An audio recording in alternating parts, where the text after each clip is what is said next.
So, actually, there are two audiences I would like to address, right? And we've already sort of touched on that. So one person I would like to address is the person who's struggling and feeling unworthy and feeling nobody gets it and nobody understands. And to you, I would say, hold that thought. Don't take that thought immediately too seriously. Depression is an illness that goes through. It's not a straight line, and there definitely are days and weeks that feel worse. So on one of those weeks, or days or nights, don't wholeheartedly buy that message that all is lost. Just don't. Give it a little bit of time, and then you probably won't feel like talking to anybody about it. But in the morning or the next day, when you don't feel quite so wretched, go and talk to somebody. Talk to someone else who knows what depression is, or talk to your therapist, or talk to your friends, or go fishing with your buddy, or talk to your wife about it. Talk about it.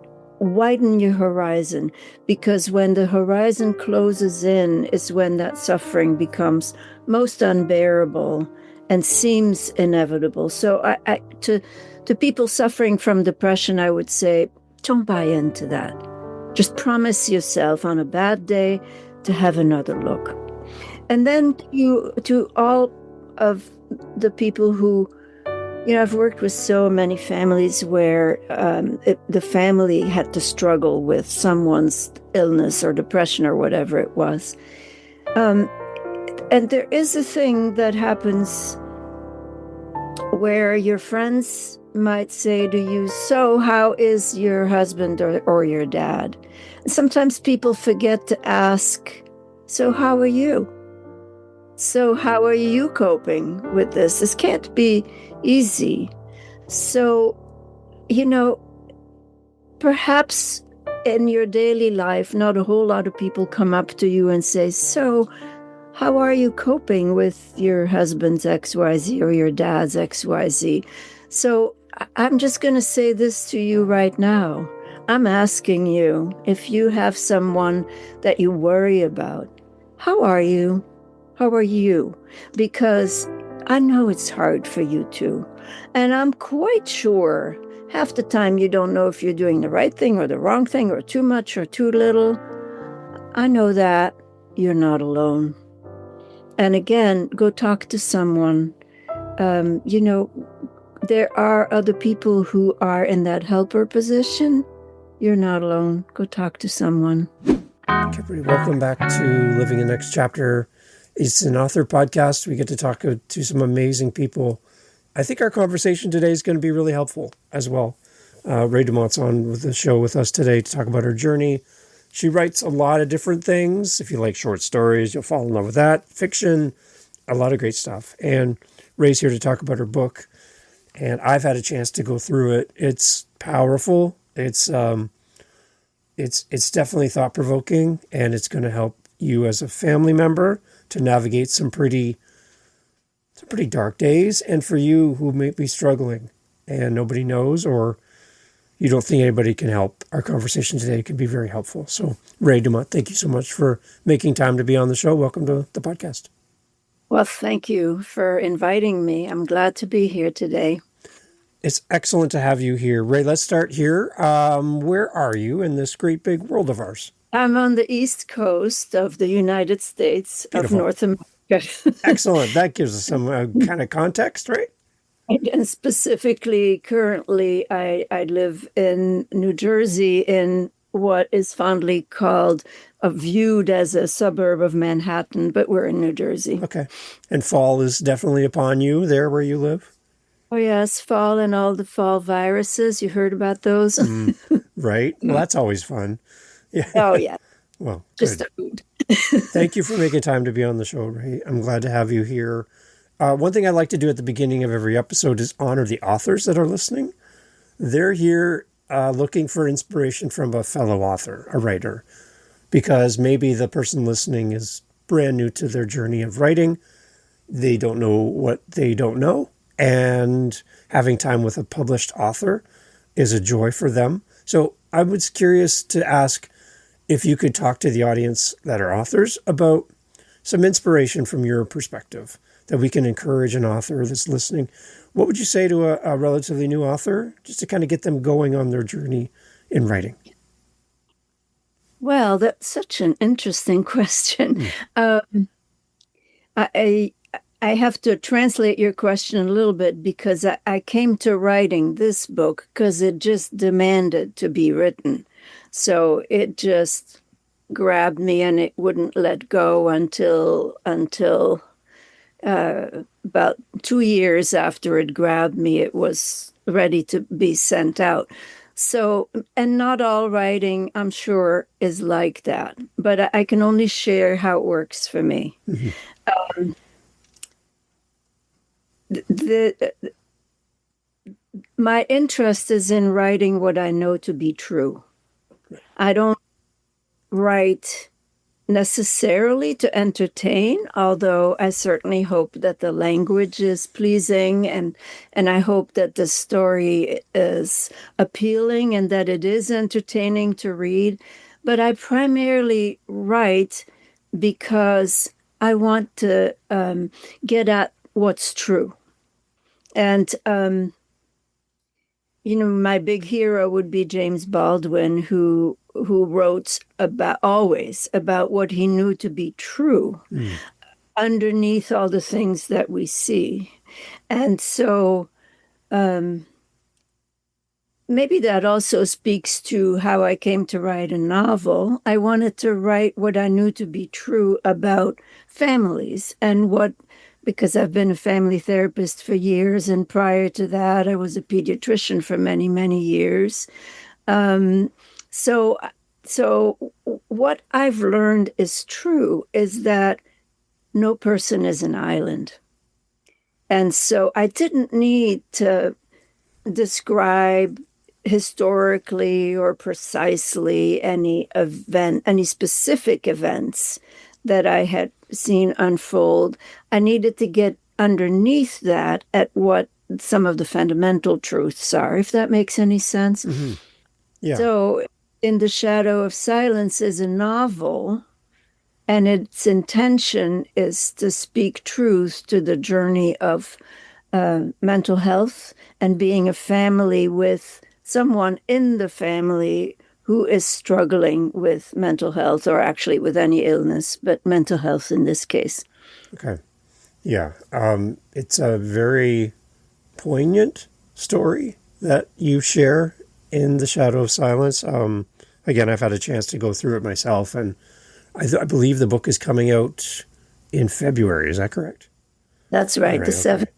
So I am one of the lucky few to have eyes on this in advance. So I appreciate that. Thank you so much. If I might add, It is available as of tonight for pre-order on a variety of sites. Good. Well, there you go, everybody. As you hear this. Or as a print or as an ebook. If someone wants to check it out, it's available to have a look at and to pre-order. Okay, excellent. That's great. As you listen to this, by the time you hear this, it's ready for you in pre-order or ready in February. So make sure you grab a copy of this. For the audience, Rae, I know this is a deeply personal story that you're writing about, but at some point we want this book to connect with people. We want this novel to be read. If you could kind of outline in your mind who you think would be an audience that would be receptive to this story, who do you kind of have in mind? That's an excellent question. And actually, in the process of writing, I was always very conscious of who I was writing this for. And of course, that evolves as you write a novel. It evolves. It goes through. It morphs its shape. But the intention was always to provide maybe some insight, certainly a lot of compassion, and hopefully a sense of being less isolated to anyone that has struggled with depression. Many people do. The depression's on the rise, anxiety's on the rise in this world, and for a variety of reasons we don't have to go into. But struggling in these ways with darkness or anxiety is on the rise. And I wanted to speak to people who struggle with that to show them that they are not alone, that there is help out there, and there are people who care and people who love them. Even if they don't think there's anyone loving them, there are people who love them and who care. And so I wanted to reach out to folks who might be struggling to say, just reach out, get some help. It exists. Don't try to do this alone. Mm-hmm. And the other people I had in mind in writing is the family members. You know, if whether you have in a family system, whether someone is struggling with, rheumatoid arthritis or cancer or a mental illness, it always affects everybody else. Right. Because we live in relationship. And so every relationship is affected by that suffering. And the thing about being a helper, or say the spouse of a man who's depressed, which is the topic of In the Shadow of Silence, or the son or daughter of someone who's sinking deeply into depression. All these people go through various emotions that I try to capture. And again, I tried to write that as truly as I could, because people feel funny about having these emotions. Like, why am I angry at my dad? I've been told he's suffering, but I'm just pissed. Well, you're not alone. You're pissed because you can't reach him, right? Or I'm trying to help. I'm doing my best. I'm pretty good at doing my best. I actually know something about how to help someone like you, and you're not listening to me. Have I done something wrong? Or is this about me in the first place? So these are just a couple of examples of how family members are really in turmoil. When someone they deeply love is struggling like that, They might feel guilty or inadequate or feel they've done too much or too little. So I tried to capture all of that. So you're focused on the family ripple effects, but also is there a portion of In the Shadow of Silence that speaks to the person who's wrestling as well? Yes. Yes, there is. And perhaps in two different ways. Okay. Early in the novel, when the first identifiable bout of depression occurs, the man struggles. I don't want to go to therapy. I don't need that. I'm a self-sufficient guy. I can do this myself. There's nothing wrong with me. And, I'm just a little quiet sometimes. Right. But then he notices, at that point his children are young, and he notices that his mood are having an impact, especially on the littlest one, who bursts into tears, and the older ones are just becoming fed up with dad. But the little one's tears, that makes an impact. Wow. Watching his little girl try so hard not to upset him and to make him feel better with the help of the wife, he sees that, and he decides to go to treatment. So there's an entire section tracing how treatment works, what the options are, to use or not to use medication, which is only ever an adjunct to other work, right? So things like individual therapy, looking a little bit at your roots and what there might be in there to understand that would help you overcome this dark time. Or look at your relationships. There was a little bit of couples therapy in the novel in the course of the man's recovery. And so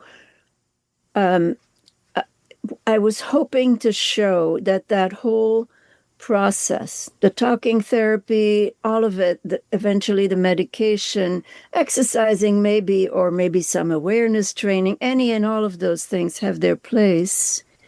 And it's hard work, but but when it is effective, it gives a person their life back. Mm. So that's one major message in my book, which is that look at the life this family had when he got well. They have these amazing adventures, and the kids grow up and they're fun and everybody works together. And yeah, they might have disagreements, but people always have disagreements. They work them through, and they're just a loving family until out of the blue, he stops his treatment. Mm. So perhaps another message is, and it's pretty explicit in the novel. Sometimes people are truly just done with treatment and they know they're done. Maybe they're in fact over the whole episode. Maybe they've got such a toolkit now that they don't need all those professionals anymore. They're done with that. That's fine. Yeah. But I have a message there that says, don't do it alone. Do that alone either. Yeah. Have someone help and monitor as you come off to make sure that everything's okay. Yeah. The idea of I can handle this myself. I don't need any help. I'm pushing back. It seems to be, unfortunately, when the men that I know, kind of a commonality across men that they're not as apt to seek help in all situations, medically, mentally, with their diets, relationships. I got this. My vision of this, Rae, would be when you see that person struggling to carry all of their groceries and parcels from the car to the house in one trip. Because I am not going to make 2 trips. I'm going to do this in one shot. I'm going to shut the trunk of my car with my forehead or my foot, and I'm going to drag all this in one shot. One shot. There's no way I'm doing 2. I got this, right? And you're like, can I help you? No, I got this. And I see that as kind of how we live life, is we're trying to carry all these packages and all this stuff. There's people who have the ability to help you, but you are so either hyper fixated on the fact that you can take care of yourself and you don't need any help in life, or you don't want to be embarrassed that you have a weakness that you have to display, requiring someone to step into your life and give you help. And I just have this visual of that person with all these bags making their way to the door, right? Does that resonate? If I'm allowed, I might borrow that in my work. Please. Well, that's a great image. And of course, in our culture in general, it's not just men, but it is primarily men who are victimized by that view that you're somehow less than or weaker or less worthy if you can't do it alone all at once. Pick up that mountain and just move it by yourself.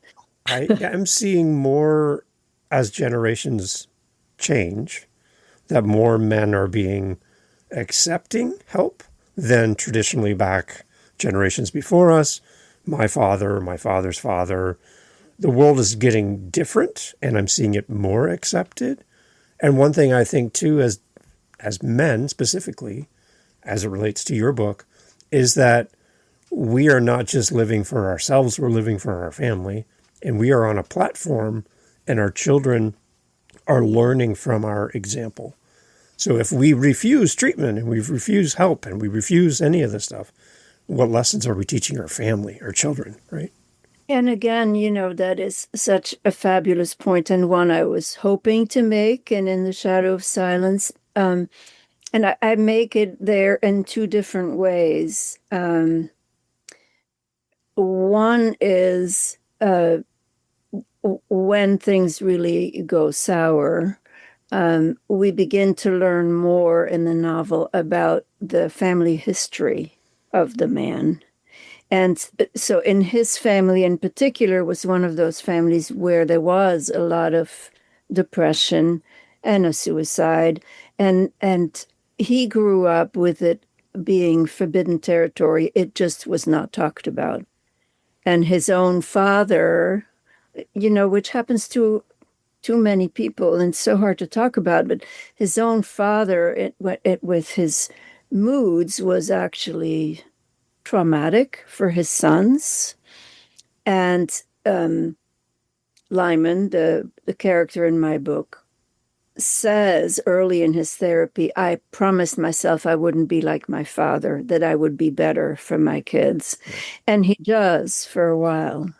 But then he slips away and slips out of his treatment.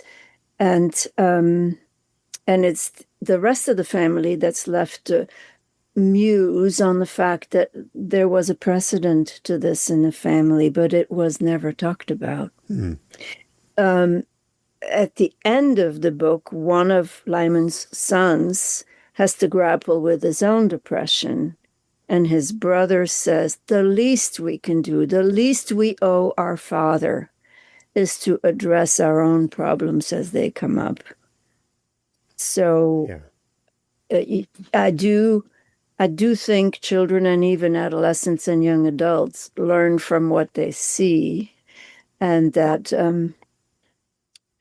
it's a good role model to show that you're not a lesser person, but a bigger person if you're able to seek help and get well and do better by everybody. Yeah.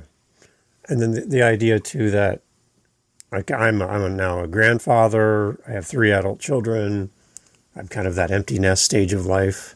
And for me, I don't think our kids understand that we're just human beings at the end of the day. Like we, even though we have a title of mother, father, grandfather, grandmother, whatever that is, we are still just humans. We're still trying to navigate life, figure out who we are.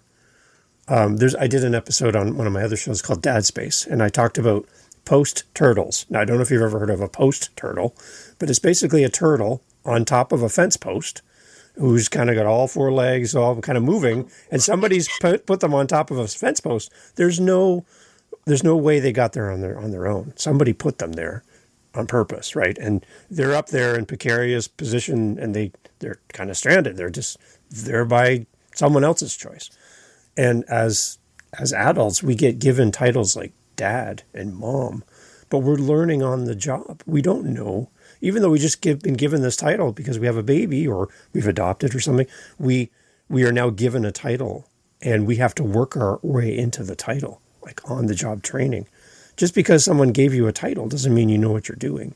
So I think our children also need to realize that as adults, as their parents, we're still finding our own humanity, identity, and we're still working through things in real time while being a leader, which is a really hard thing to do.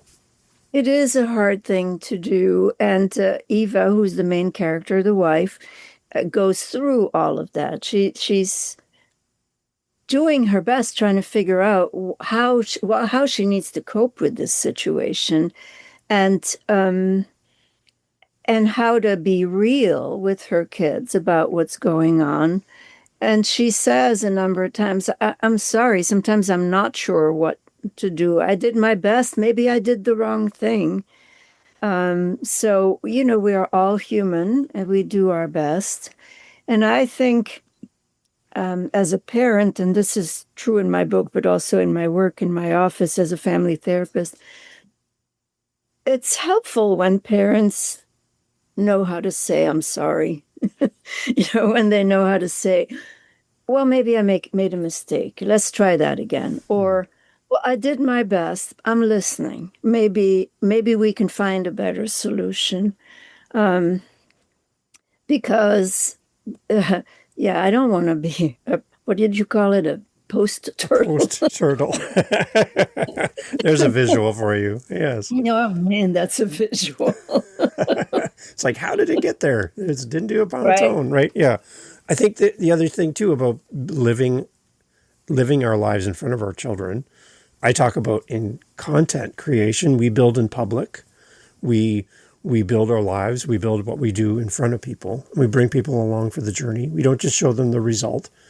So I think as we demonstrate the humanity that we have in this walk, in this journey we have, I just think it opens the door for people to see us struggle and win and fail and rebuild, right? All of that's healthy for people to see, not just what we care to show people.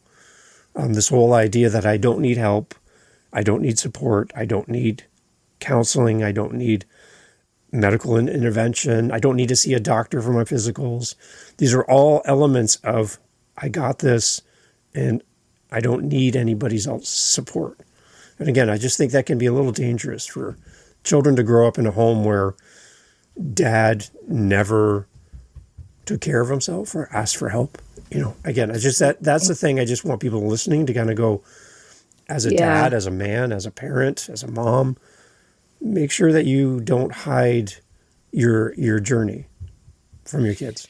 Absolutely. And, there's a lot being said and written about how these days people are more isolated, and of course, some of that has to do with phone, these things.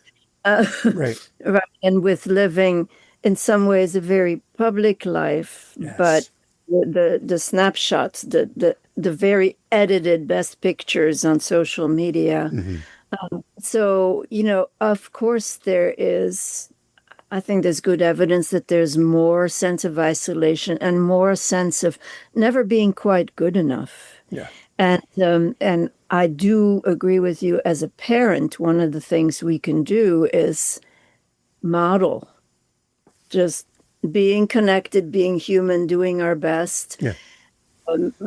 being willing to not be perfect and still recognize it's not about being good enough. It's about being who you are and doing that as well as you can. Yeah. The other part, too, that I got from reading your book was the idea about when you're under care and you're seeing someone and talking and they're helping you, or you're on medicine and medication, whatever that is, mentally, for your mental health, your physical health, there comes a point when the medicine's working and it's doing exactly what it's supposed to do. And again, it could be physically or mentally. Your doctor prescribed this for a reason, and it's working, like you feeling better. And in that moment, you're like, well, maybe I don't need this medicine because I'm feeling so much better. So I'm going to stop the medicine and all of the great impacts and that it works. Because I feel so good, I'm just going to stop and go off it and go on my own. And in that moment, you've now undone all of the things that are working for your betterment by just walking away from what's working in the moment, right? I think maybe I should invite you to sit in my cup. I can tell you from this perspective, I have asthma. I've had asthma since I was 10 years old. I'm 57. And if I go off my asthma medicine because it's working, I can tell you within 1 to 2 days, I'm going to slide right back to where I was. I'm not going to be able to breathe. I could end up in the hospital because I'm obstinate enough to go, I'm fine. I got this. My medicine's great. I'm good. I'm feeling healthy. My wife's like, don't you dare. Right? Don't you dare. Right? So I have a good person in my corner, Rae. I have somebody in my corner. So I see it from that perspective. So when I'm reading it in your book, my correlation would be my asthma for me. Yes. Right? So that's kind of how as I'm reading, I'm kind of seeing myself that way. And of course, somehow or another, by trying to go off, you have acquired the wisdom that says, you know that, at least apparently you know that, and so does your wife, that maybe that's not such a good thing to impulsively do, but you learn that the hard way through trial and error. Right. And, there is nothing wrong with wanting to not need this. Yes. True. Right? It's not even just about pride. It's inconvenient. Another thing you have to remember, oh God, that inhaler. I'm on the top of this mountain. I forgot to bring, Right. that's for your asthma or whatever, right? So it's inconvenient. It's, do I do this in front of people? All of that. So of course people are going to try. As a mental health provider, I no longer prescribe medication, but I did for a long time. And so often I would hear this. Yeah, I tried to go on vacation without it. And, it took 6 days. And then I felt like, Right. So, of course, people are going to try this. And because I'm also hoping my book will be helpful to mental health providers, um, I will say this, that I deeply believe that whatever the person I'm trying to treat is feeling is legitimate. And that as a helper, I don't do anybody any good by lecturing from on high, Right. pointing my finger and say, well, Yeah, you yeah, shouldn't have. yeah, So, if Lyman in the novel had gone to one of his providers, and I hope they were good, I portrayed them as being good ones. yeah, They're not all good, but he had good providers. I would hope they wouldn't have said, you fool, yeah, that they would have said, yeah, I understand why you might want to try. Now, in order to do that safely, let's make a plan, right, right. right? Yes, that's Let's right. do this as a team. Let's do this cooperatively or collaboratively and just agree on what we're going to track. If you can't breathe, that probably wasn't a good idea. Yeah, no, yeah, What can we track that comes a little before you can't breathe? yeah. Yeah. So yeah, that was my context as I was reading. I was putting myself into the story, and which is easy to do as a reader, by the way, for anyone listening. As you read Ray's book, you're going to be able to insert yourself or someone you know, an experience you've had. You can find yourself in this book as well. There's a lot of ways to identify and some really great points in the book that really going to bring you in. One of the things too, I thought that we should talk about, Ray, is the ripple effect of a choice, where you in the moment might feel like you're the only one in the world dealing with something and that nobody understands you. And yeah, people say nice things, people seem kind, but there's just this feeling, this overwhelming feeling that nobody really understands me and I'm alone on this planet. And we shared before we hit record, what I love about podcasting is that somebody's listening to us right now and nobody knows what they're listening to. They might be on the bus, they might be at work, they might be in the room full of people, and they're listening to our conversation about your book, right? And hearing some life-giving words that might help change some perspective. So I'm going to kind of take a back seat here for a second, Ray, and I'd love for you to talk to that person who's listening with their earbuds right now, and they don't know their next turn, their next step. This book it's a story, but it's got a lot of information that can really help. So if you could talk to that person just for a few moments about their journey and give them something that they can hang on to today. So, actually, there are two audiences I would like to address, right? Yeah. And we've already sort of touched on that. So, one person I would like to address is the person who's struggling and feeling unworthy and feeling nobody gets it and nobody understands. And to you, I would say, hold that thought. But don't take that thought immediately too seriously. Depression is an illness that goes through. It's not a straight line, and there definitely are days and weeks that feel worse. So on one of those weeks, or days or nights, don't wholeheartedly buy that message that all is lost. Just don't. Give it a little bit of time, and then you probably won't feel like talking to anybody about it. But in the morning or the next day, when you don't feel quite so wretched, go and talk to somebody. Talk to someone else who knows what depression is, or talk to your therapist, or talk to your friends, or go fishing with your buddy, or talk to your wife about it. Talk about it. Widen your horizon, because when the horizon closes in is when that suffering becomes most unbearable and seems inevitable. So to people suffering from depression, I would say, Don't buy into that. Just promise yourself on a bad day to have another look.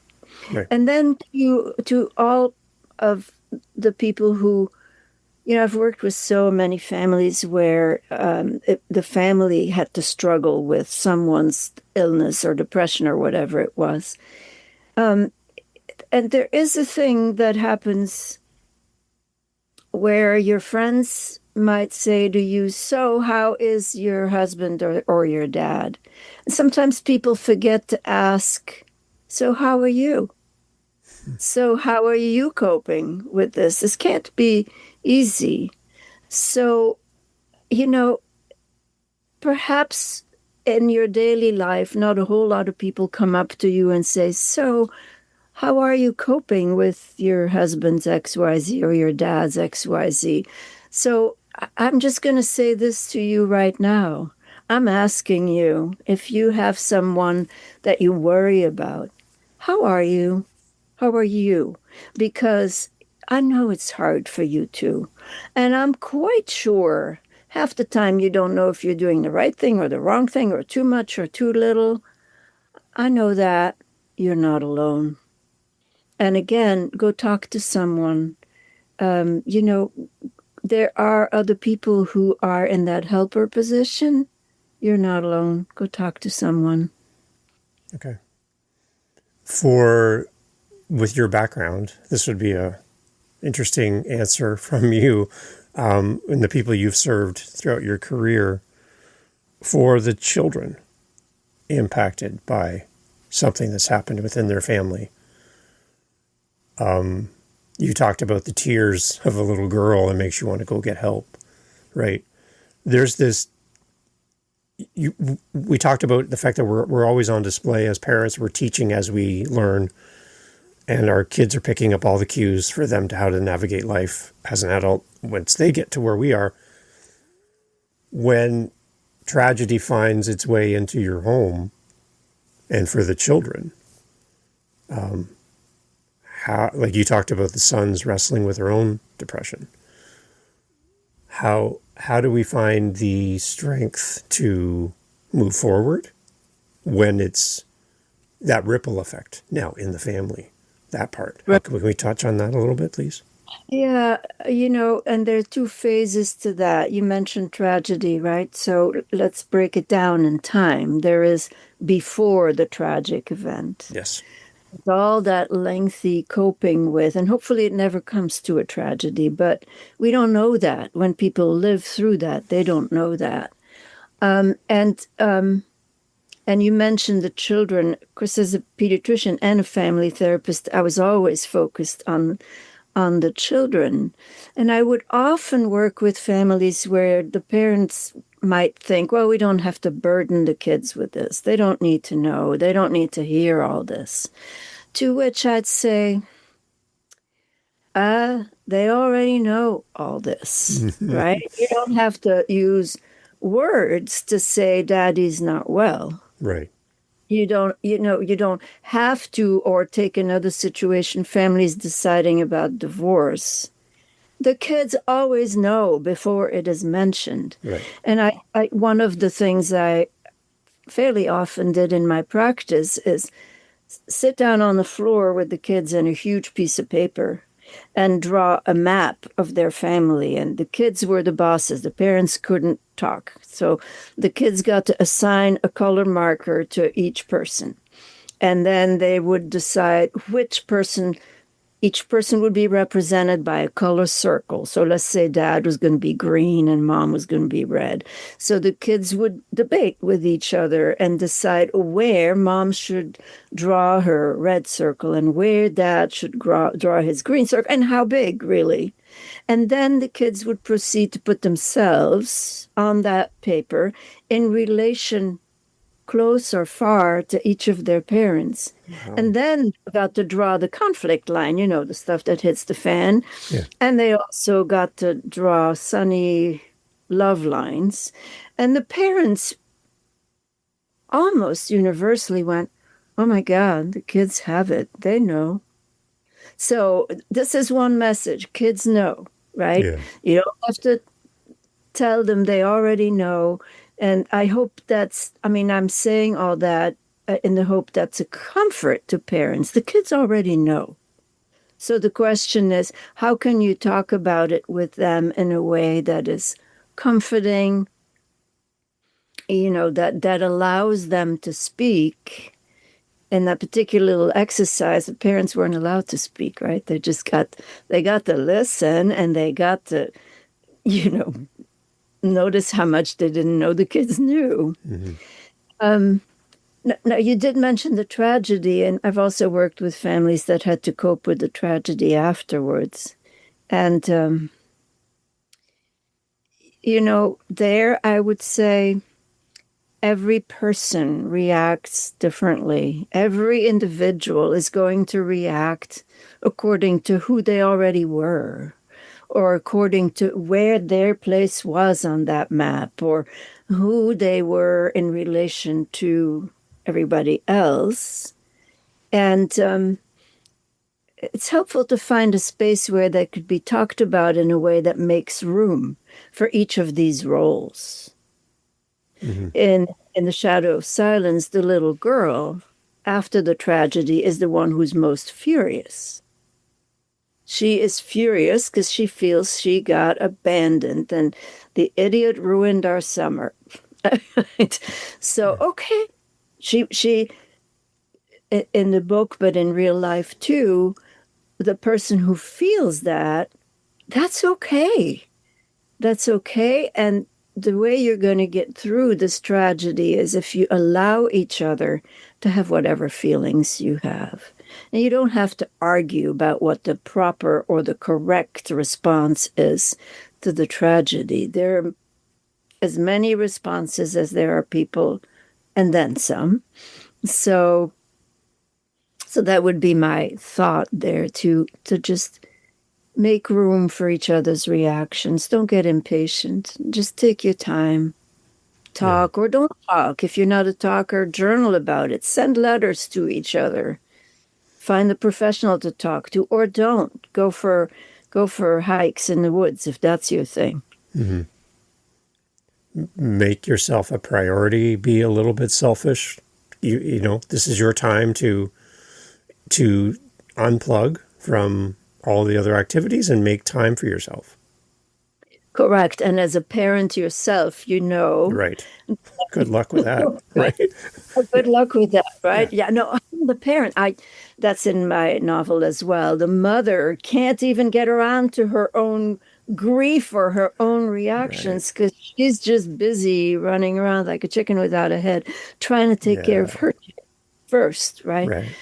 And I think there's probably nothing wrong with that. Her own grief reaction comes later, because in the crisis, what else is she going to do but take care of the younger ones? So that's appropriate. She has, I hope everyone remembers to have the voices in her life to say, okay, your turn now. How about you? Yeah. At some point, and some point, the middle child reminds her of that. Hey, Mom, how about you? Mm-hmm. What are you going to do? Right. There's a lot of guilt and anger associated to this part of the story as well, for family, extended family. There are people that are not even connected to your family that are going to be impacted by Absolutely. this. The ripple effect is, again, going back to that from your book, the ripple effect you have no control over. And one stone thrown into a pond, that ripple is going to go to shores that you have no idea would ever go to, right? So just have that in your mind too, that there are substantial people impacted. That's right. And, I'm thinking, I was recently rereading Norwegian Wood, Haruki Murakami, and it is about that ripple effect and a very different constellation of people. They're not even relatives who are affected, but it's an eerie way of describing, the years, the after effect of the tragedy on other people. And there was a movie made about that. What was it called? The Big Chill. So, the ripple effects, I described them within a family, but it goes much further. Co-workers, the person you meet at the grocery store who doesn't understand, who blames you, the ripple effects are large. And I do feel that, well, I'll put it this way. When people in the last 2 or 3 years have asked me, so what are you writing a book about? If I was brave enough to tell them, right? Oh, then almost universally, I'd get a response that said, oh, yeah, something like that happened in my family. Or, oh, yeah, I had a friend in college and it never made any sense. And we really, none of us knew how to talk about it. Yeah, yeah. So every time I actually answer what my book is about, someone says, oh, yeah, I know a story like that. Or a friend of mine got depressed and ended his life when I was in college, and none of us ever understood, and we still think about it.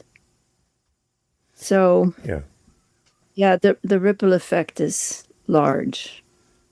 And if we reverse the ripple effect, we can reach people who need us. We could be the other way, right? I really do believe that. I do believe that none of this, not the depression, nor the being a family member or the helper or the survivor of a difficult time, none of that should be done alone. Right. Right. I mean, some people prefer to do it alone, right? I don't all need the help. Bags. I got them all. Yep. Right. I got them all. I got them all. And I've got room on my head to one. So, but that's not necessarily helpful. Right. First of all, it's not a nice role model. No. Right? If I can do it alone, then I'm teaching my sons, but really everybody, my daughters, everybody, that the right thing to do is to do it alone. So one of the messages I hope comes from reading my book is you're not alone. Nobody is alone, and you shouldn't be alone. Even if you don't want to talk about it, you're not alone. Whether you're in the shoes of the person who's depressed or whether you're in the shoes of the helper, you're not alone. Right.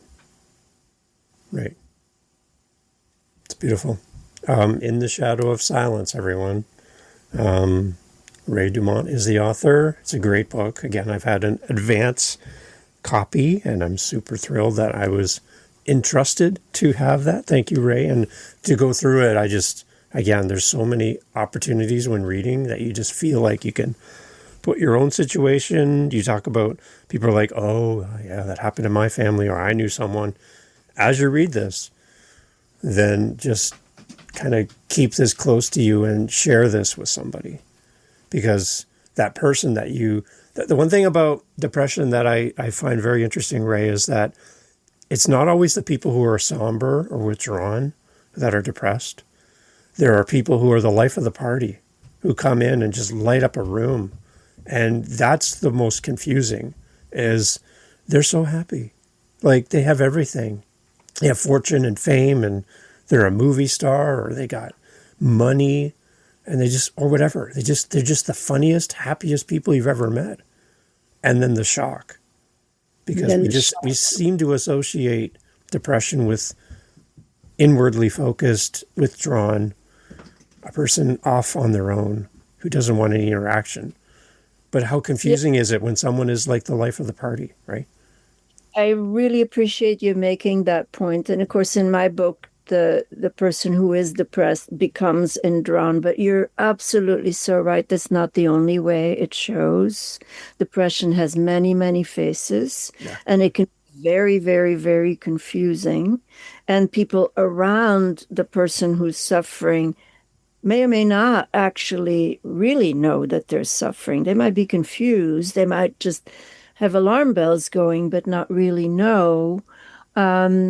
So depression has many faces. Yeah. And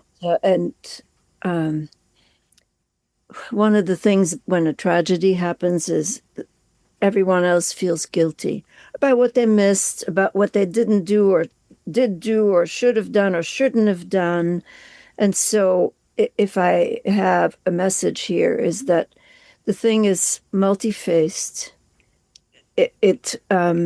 Depression is, and no, nobody really is alone with it, and none of the helpers are really alone with it, and it's confusing. And reach out. Right. That's great. Rae, let's talk about your website before we go. I could talk to you all day, but I know you have other things to do, and I really appreciate and honor your time.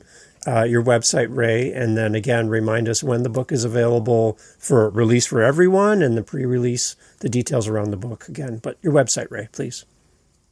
My website, wish I could type this, but I'm sure you can somewhere. Yeah. It's Rae Dumont writing.org. The book comes out on February 17th, I see here on your website. 17th, right. Yeah. Right. And it is already posted for pre-order on a number of sites. My website contains some of the material of the book, and it also has a form for me to be contacted. So if someone wants to contact me, you can. I want to make myself available when the time comes for maybe book groups, or, there is a lot of content in there that I believe affects a lot of people. Depression is widespread, maybe more so now, and it's an isolating condition both for the person and for the family members. And so I hope people will feel free to reach out. Excellent. Thank you, Rae, for the book. Thank you again for allowing me to have an advanced version of it, copy of it to go through. Great discussion, great conversation. And I think that your book is not only going to be a great companion for people, it's going to be a great source of strength and help as well. That's my hope. Thank you for grasping that. Excellent. Everyone, all the information for Rae Dumont in the show notes. In the Shadow of Silence, a novel and a resource, a companion for you as a reader. And again, as you listen to this in the privacy of your headphones, just know that there's people out there that care for you. So, reach out. Don't do this alone. Don't carry all the bags into the house at once. There's always somebody there with a helping hand. So allow people to help you. Rae, thank you so much for being on the show. Thank you. Excellent. Thank you. Very well stated. Thank you. Hey, thanks for listening to the podcast. Glad to have you here.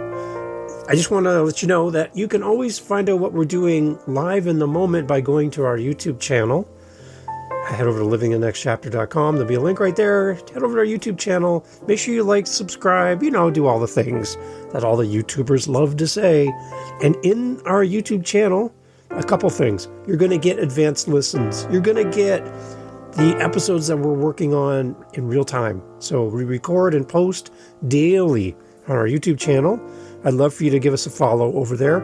As well, we're making playlists. We have over 500 episodes. So finding the right episode for you, we're trying to group things into playlists.